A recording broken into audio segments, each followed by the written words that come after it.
¿quién tomó la decisión de vender? Se pregunta y se responde un respetado senador del PAN. Algunos dirán que Salinas de Gortari, otros que fue el actual gobierno, otros más que fueron los tecnócratas socios de las transnacionales. Pero a la luz de la historia y de la realidad, fue la Casa Blanca, fue Washington a través del Fondo Monetario Internacional y del Banco Mundial, en ese plan siniestro de ajuste estructural. Carlos Salinas y los actuales gobernantes no han hecho otra cosa que obedecer y tratar de convencernos de que si lo propuso Washington es bueno para México. La política de ajustes estructurales en México, es bueno recordarlo, porque este es el marco del debate actual, va de la mano del petróleo y ya tiene historia, a estas alturas ya tiene historia. Desde 1982 estalló la crisis de la deuda externa y la devaluación del peso, causadas por el enorme endeudamiento público y privado. El gobierno mexicano había obtenido préstamos especiales para extraer los hidrocarburos de los grandes descubrimientos de Chiapas, Tabasco y la sonda de Campeche, o sea, Cantarell, con el aval de esas reservas que Petróleos Mexicanos descubrió entre 72 y 75 con sus propios méritos y sus propios esfuerzos, incluidos nosotros los ingenieros. Hay que recordar aquí, como referencia, que en esa época Estados Unidos y Europa estaba desesperada por el control de nuevas reservas a partir del jaque casi mate que la OPEP les puso en la crisis energética mundial del 1973. Por primera vez en la historia contemporánea de México, desde la expropiación petrolera, la banca norteamericana obligó a Pemex a informar acerca de las reservas petroleras mexicanas como aval para los préstamos.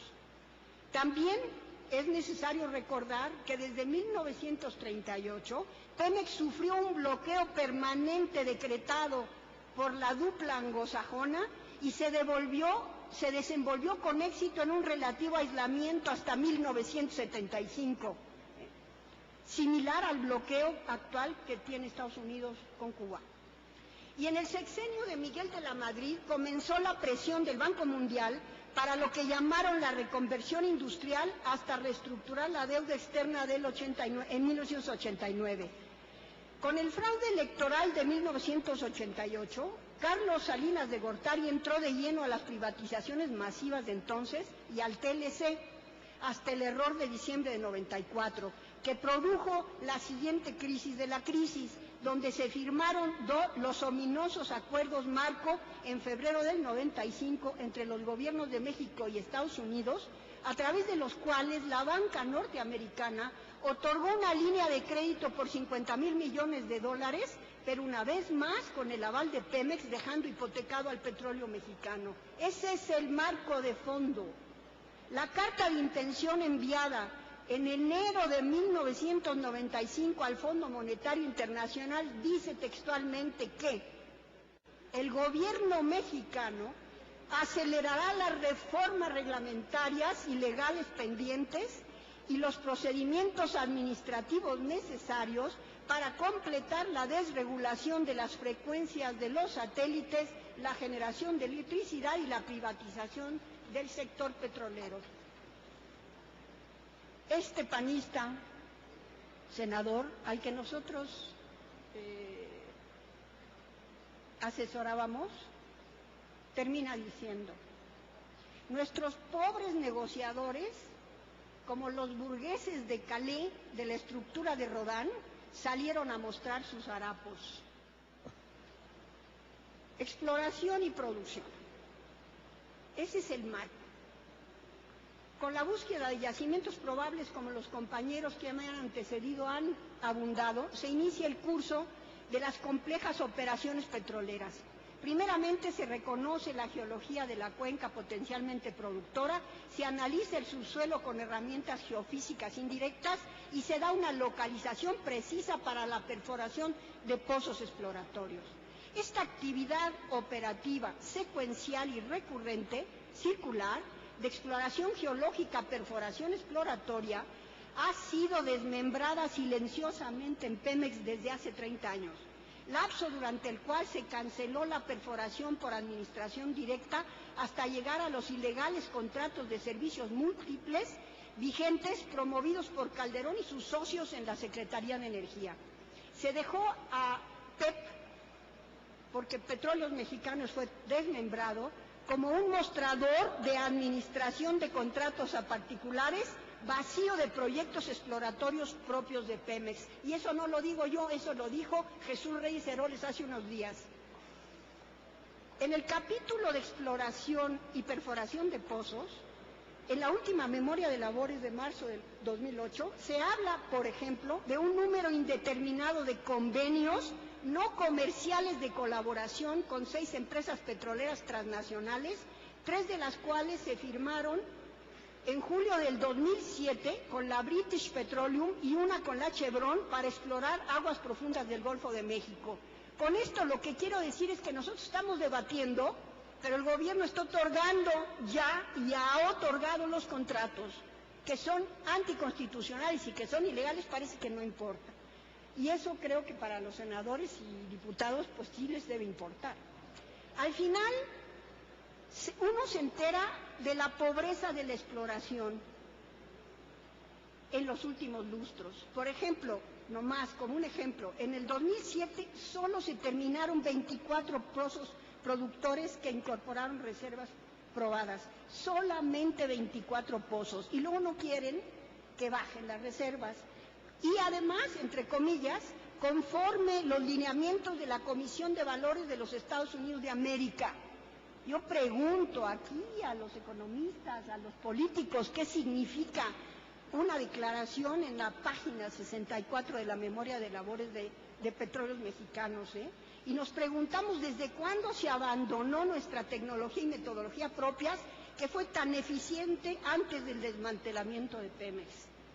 La producción petrolera y la plataforma de producción impuesta a Pemex por el gobierno federal no tiene nada que ver con las necesidades del desarrollo de México, sino de Estados Unidos. Veamos qué está sucediendo. De 1999 al 2002, Estados Unidos quintuplicó su consumo de petróleo hasta llegar a cerca de 22,000 millones de barriles diarios.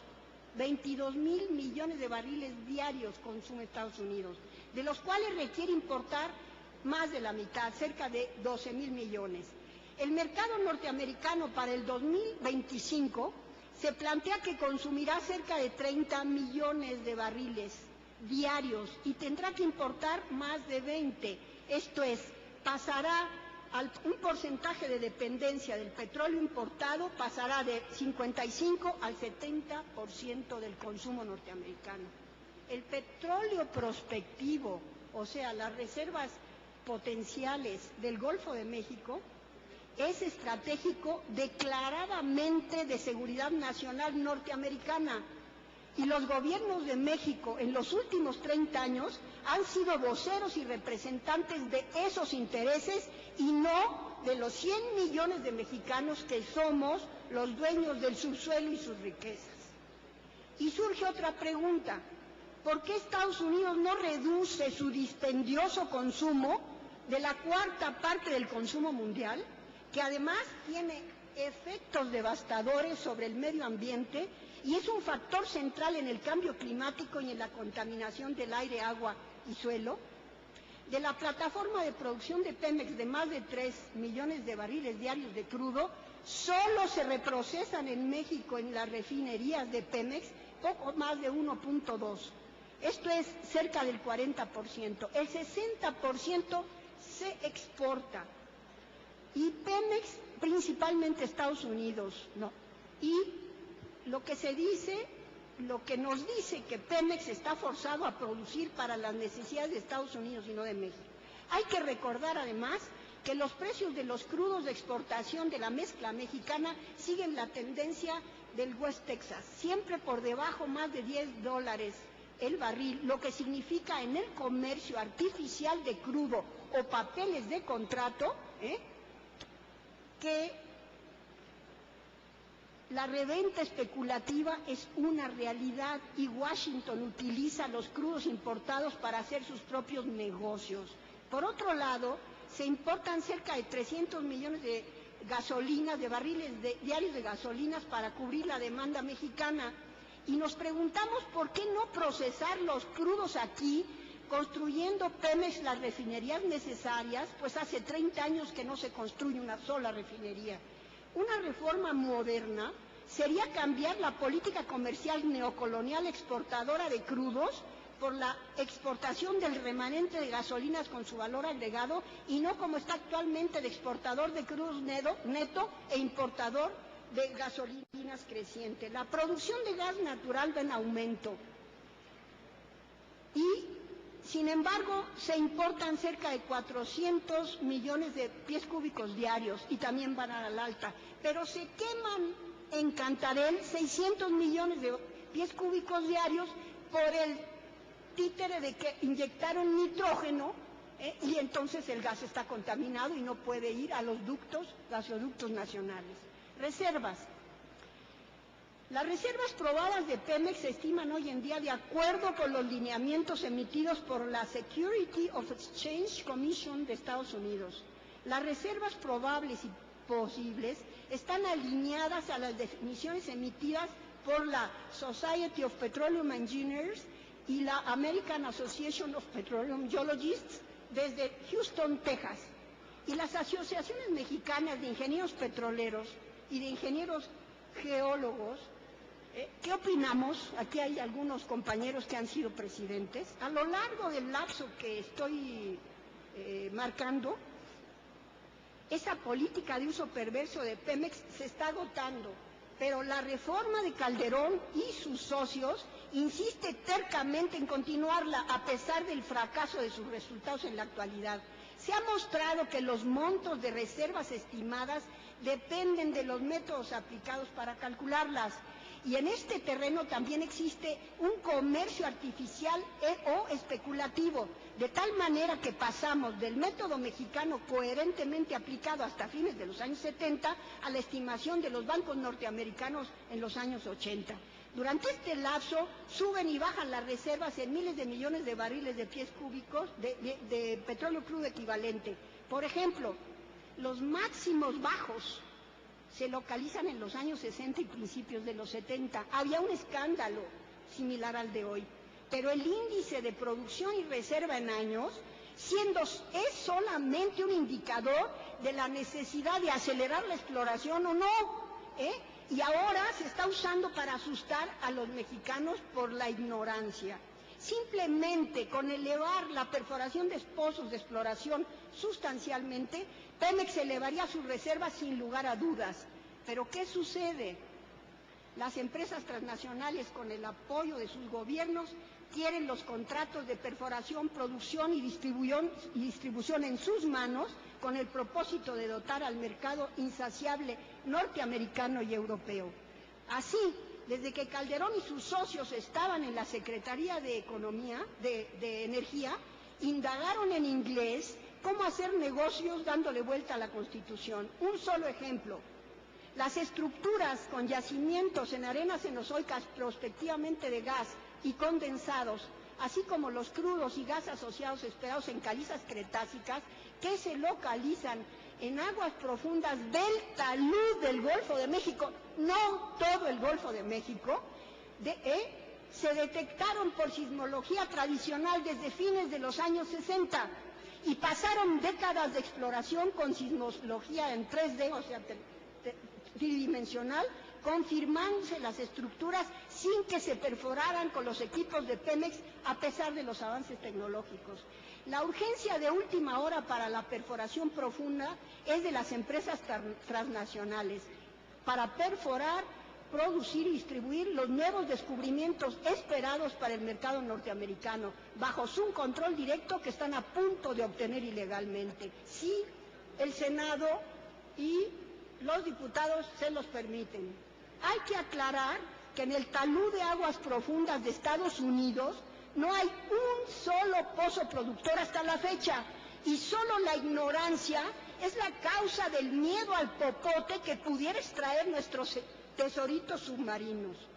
Aun cuando se trata de debatir una reforma energética, en realidad es una reforma de Pemex, aquí, sin embargo, no se ha dicho nada respecto a la reforma de la ley minera del 2006, que otorga al Servicio Geológico Mexicano las asignaciones de fondos mineros de aguas profundas para buscar gas, para darle vuelta a Pemex, para darle vuelta al artículo 27 en materia de hidrocarburos. Asignaciones que se pueden concesionar a empresas privadas para que busquen y produzcan gas.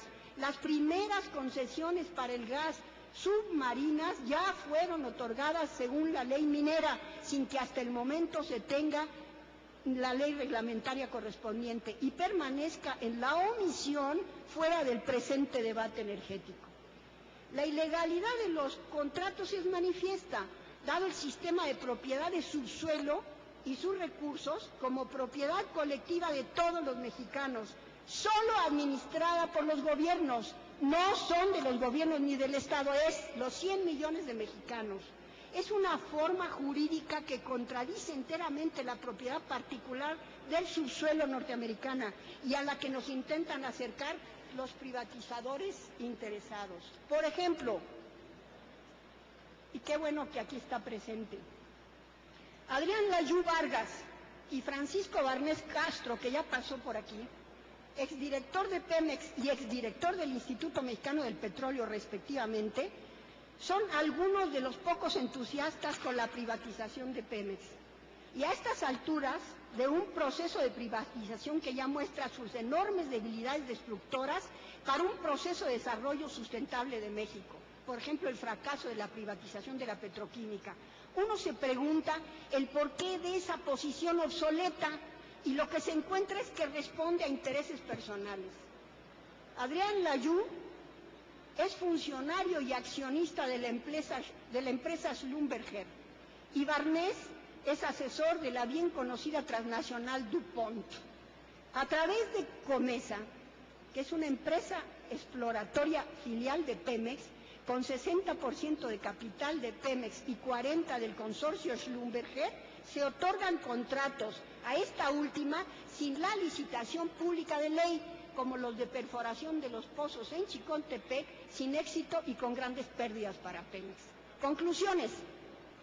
México, a través de Pemex, es uno de los productores de aceite más grandes entre las 250 naciones productoras del mundo. Su plataforma de producción es dispendiosa del recurso.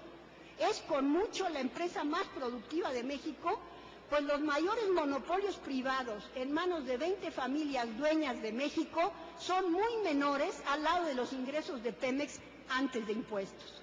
Pemex exporta más de la mitad de su producción de crudos, principalmente para el dispendioso consumo norteamericano, de manera que para el desarrollo sustentable de México solo se requiere la mitad, y bien puede bajarse la producción y el consumo con una novedosa política de exploración, reservas y producción.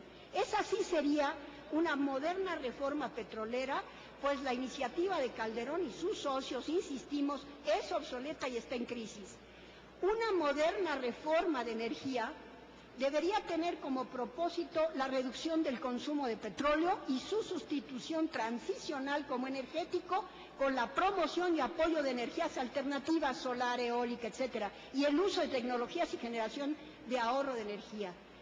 Una moderna reforma energética implica la reducción de las exportaciones de crudo y alentar la disminución del consumo de petróleo aquí y en todo nuestro planeta Tierra. Gracias.